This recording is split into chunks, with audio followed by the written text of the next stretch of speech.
Hello everybody and welcome back to another video. And today we're going to be doing a tier list for every single legend in Apex Legends as of Season 9.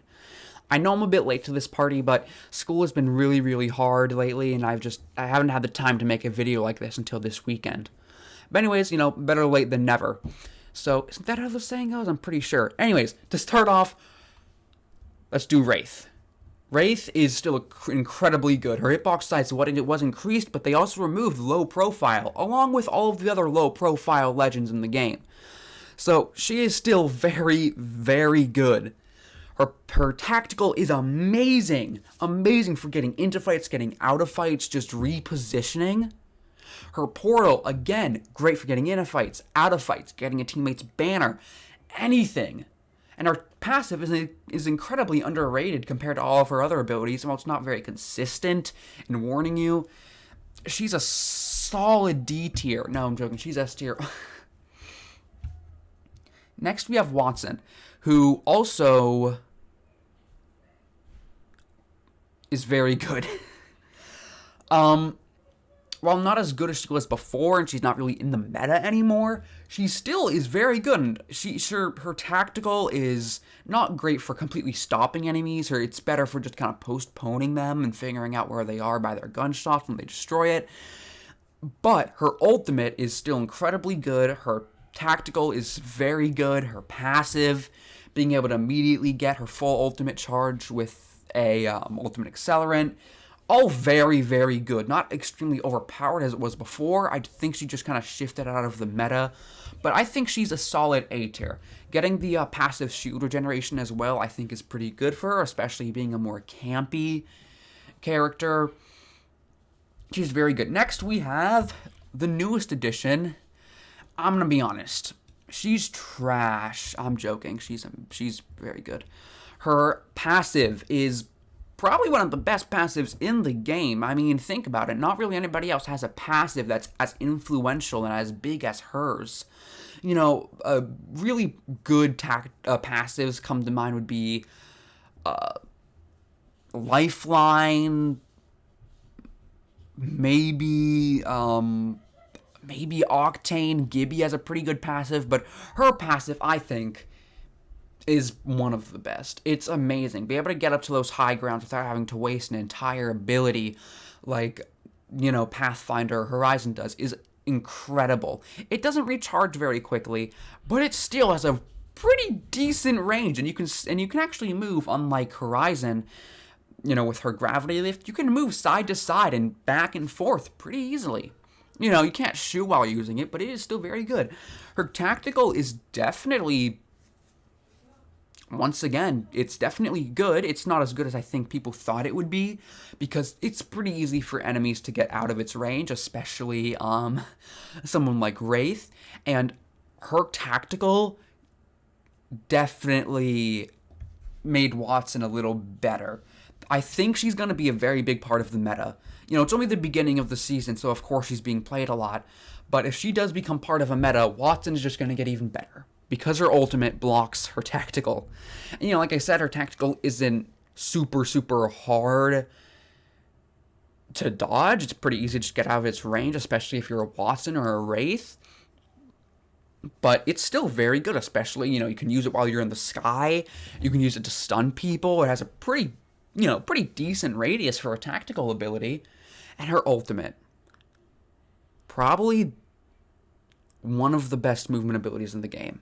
I would say its biggest issue is that it gets canceled early if you get shot, but it is incredible. You're never going to die to store damage. You can reposition so easily. Now, once again, remember, if you're in a building, it's kind of bad, and it does take some time to charge up, and you're easy targets, but it is incredible if you can pull it off.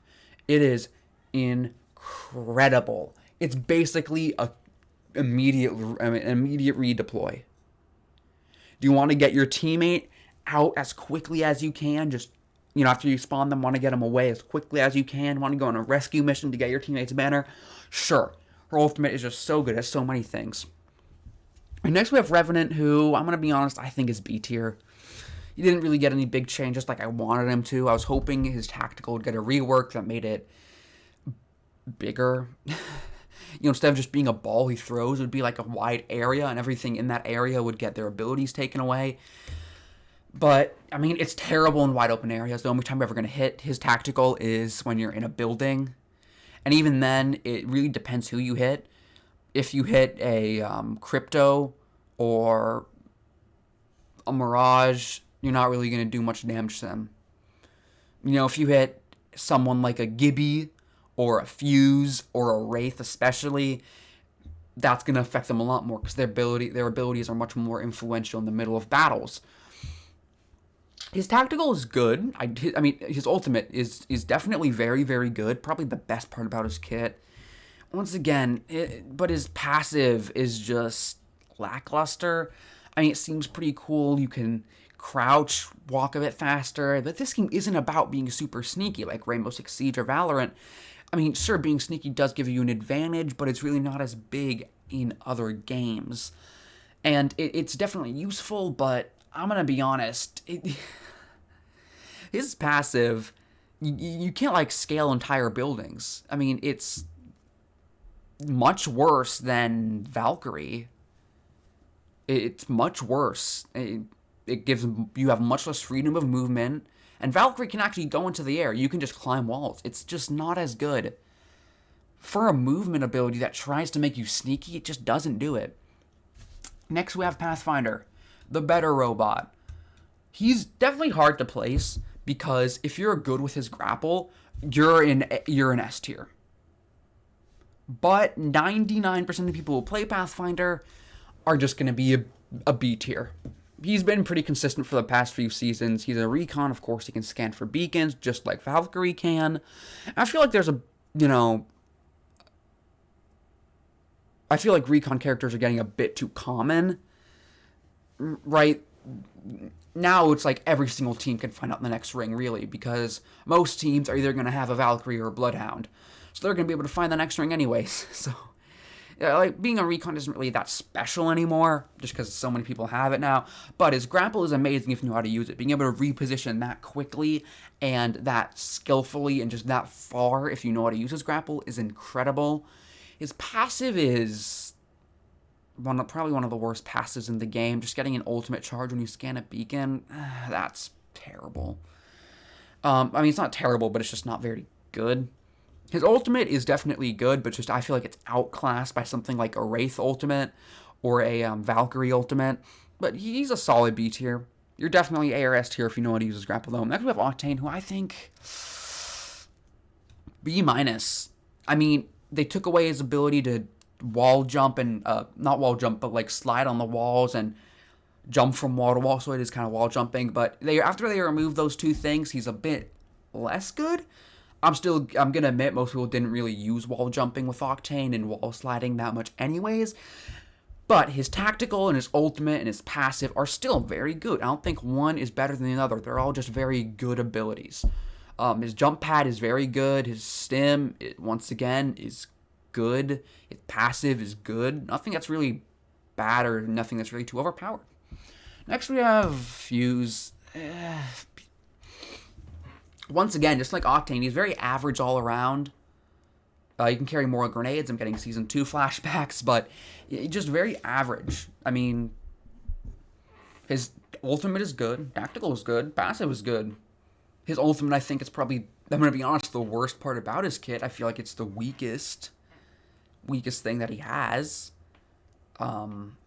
He's good. Nothing really more I can say. He doesn't have any hard counters, doesn't hard counter anyone else. He's, along with Bangalore, the epitome of a perfectly balanced champion, in my opinion. Next, we have Rampart, who I still think is C tier, even after her buffs to give her turret more rotation and her buff to make grenades do less damage to her walls. There's better defensive champions. There's better defensive champions. When somebody sees a Rampart wall, when I see a Rampart wall, I don't think, oh crap, this is going to make things harder. I just think, oh, I'll just kind of go to a different area. Or I'll just destroy it, or just go over it. Right? And even if even if they are camping at the walls, and you can't really just climb over the wall or something, they're still pretty easy to destroy. I mean, grenades do a great job, even though they do less damage. you can just kind of shoot it out and it'll be fine. You can toss grenades over the walls if you just want to scare them away on the inside. It just really doesn't have the defensive capabilities of other people. Plus, you can't use it in the open at all. In the middle of gunfights, you might be able to get one down, but you're probably going to waste most of your charges. She has way too many issues. I feel like her biggest issue is the fact that she just doesn't bring the defensive capabilities that a lot of other defensive characters do. Like, a caustic can completely change how a fight goes out. A caustic can completely change how a fight goes out. But I feel like a Rampart is kind of just, oh, okay, I'll just find a window to shoot them through or something. Right? She's just not as influential. Next we have Crypto. This is a tough one. He's definitely has a learning curve. He's definitely pretty hard to use if you can use him well. I'm going to say B tier. B plus tier. Once again, my main issue with him is that he's just so weak when he's not in his drone. What are you going to do in the middle of a fight? Throw out your drone to get off an EMP? No. If people decide to not shoot your drone down for some reason, you have some intel, right? But not any better than Bloodhound, who, with his ultimate can scan every few seconds. It's just not as good. I'm going to be honest. If, if they move out of the range of your drone, you have to go back into your drone to get back to where they are. If they shoot it, you can't use it for another 40 seconds. While Bloodhound, you can just scan them. It's just so easy. You don't have to worry about your drone getting shot down. You don't have to worry about, not being in the range. Anyways, the point is, I don't think he's as good as Bloodhound. He just, especially when the Bloodhound is an ultimate, just does not bring the scanning capabilities that Bloodhound does. Caustic is A tier. Even though he only does 5 damage, he is still A tier. He is incredible. He is still incredible. He can completely change how a fight goes. He can completely change how a fight goes just because of how good his gas is. Now, an Octane can get through his gas pretty quickly, just because he can, negate the slowing effect. But still, his ultimate is good. His tactical is amazing. It is amazing. When I see caustic gas, I'm kind of like, I might want to retreat just because of how annoying it is. He is amazing. Next, Gibby. Good old Gibby. I think he's still S tier. Especially with everyone playing Valkyrie, and I think if Valkyrie does move into the meta, him with his shield is just even better. He does have the damage bleed through, but I still think he is S tier. He has damage bleed through, but, okay, you can't tank a caber shot. I don't even encounter somebody with a caber in most games. I don't really care. Okay. Horizon. Easy A tier. I would say S, but her tactical is made a bit more irrelevant by Valkyrie. But she's still incredibly good, especially have someone like a Gibby, any grenades, fuse, caustic. Yeah, she's just very good. Now we have our favorite healer, because nobody likes Loba. Gosh. She gets changed all the time. From having a deployable shield that makes it incredibly hard to, actually finish a kill from long range, to not having a shield, but just being able to revive multiple people at a time, to being able to open up bins, to, her ultimate not being very good, to now, she's very inconsistent, but as she is now, I think she's A. Her best ability was her passive. Her ultimate and tactical were so much worse than her passive, just because her passive, reviving someone while being able to shoot, and having a shield that you can hide behind and protects your teammate, that was way too good. I think she's in a much better place now. I'm gonna put her above Caustic. Next we have Loba, still C tier. She can now run with her bracelet, which is a bit better, and she can also reduce stop the glitch that stopped her bracelet from teleporting. But she's just No. Just no. I mean, her ultimate is completely based on, doesn't give you more loot, just kind of gives you the loot in the area you're already in.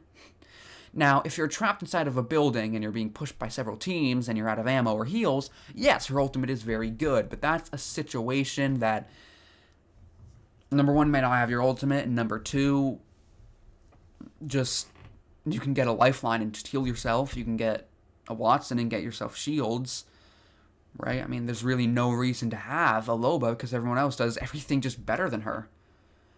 Her ultimate is just not good in the first place, just gives you loot that's already there. It saves you a minute of looting, yeah, and it's useful in the middle of a fight, but she's just not the best support. Plus, her hitbox is huge. Our next Mirage, who I also think is in C tier, I'm gonna put him above Loba. No, okay, I'm gonna put Loba above him. At least Loba's ultimate is useful in some situations, but Mirage's ultimate is completely based on whether they just, if they shoot you first or a clone first. It's pretty luck-based, and especially in higher elo. The pros actually know where you were before you went into your ultimate, and they usually know which one you are. You really can't trick people who are good at the game, so it's the biggest issue with Mirage. Next, we have Bangalore, solid B tier. Always been good. Ultimate's great at zoning. Her tactical is great for reviving. They thickened the smoke back to what it was before. Before they thinned the particles of her smoke. Just good overall. Tactical is great for getting into fights, getting away from fights. Ultimate is great for zoning. Very, very balanced. Very good all around. Bloodhound, I'm sorry, S tier. The better version of Crypto. You don't have to worry about a drone. You don't have to worry about having short range. You don't have to worry about your scan being shot down. You can actually use your abilities in the middle of a fight without being vulnerable. He's amazing. There's no other way to say it. He's just amazing. All right. Let's see. What should I change anything? I'm kind of tempted to put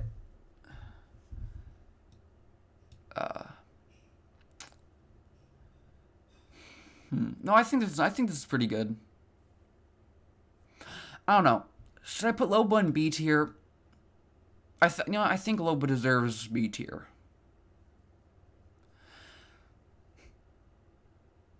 Her ultimate, I guess, can go into loot vaults and stuff. So that's pretty cool. Right? I mean, it's pretty underpowered. It would be good if it could get banners and stuff. I think it's B tier though. I mean, it saved me a bunch of times in fights from when I need more meds or grenades. I'll put her in B tier. All right, that's all for this video. I'll see you guys next time. Sorry if I didn't explain stuff very well. I just finished with a bunch of homework and I'm super tired and I decided to make this video. Now it's probably a bad time to make this video, but I don't care. Sorry if I was just rambling and saying. Anyways, the point is, I'll see you guys in the next video. Might stream today or tomorrow. Probably stream some Subnautica to get ready for the release of Below Zero, which I am also going to stream. And I'll see you guys next time. Bye-bye.